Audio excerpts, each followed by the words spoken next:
Kelly had stopped loving Kelly. Her shame, that just continued to grow and then distance her from the family.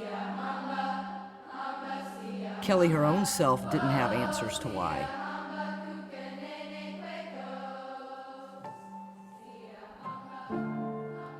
Upon first meeting Kelly and her family, I think from a parent perspective, they didn't understand what happened.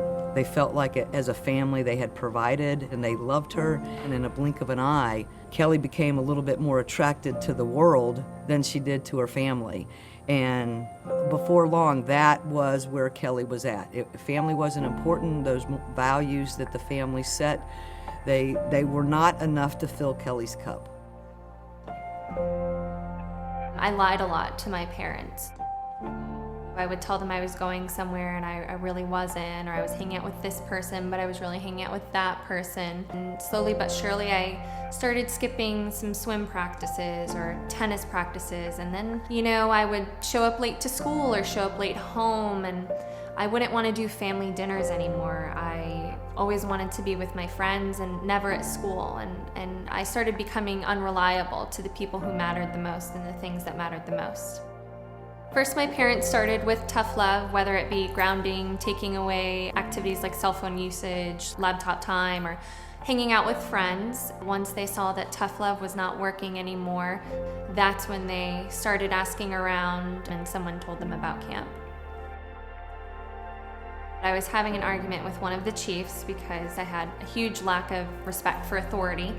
And the chief said, "That's enough." We sat down in what they call a huddle, and it's when all the girls sit in a circle and you talk it out until the issue is resolved. And even after that, I still wasn't giving in, and I sat there in the woods with the chief for about another hour or two in silence, and then she just looked at me and said, "You don't have to keep fighting. We can get through this together."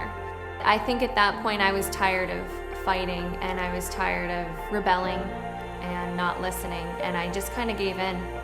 Slowly, Kelly got to a point where Kelly could look in the mirror and see Kelly and see her heart and see her soul and see her flaws and her strengths and her vulnerabilities and say, "I am okay." When she holds that little boy and she looks in his eyes, she already is thinking about how she is going to commit her life to filling that little boy's cup. Without Eckerd, I have no idea where I would be.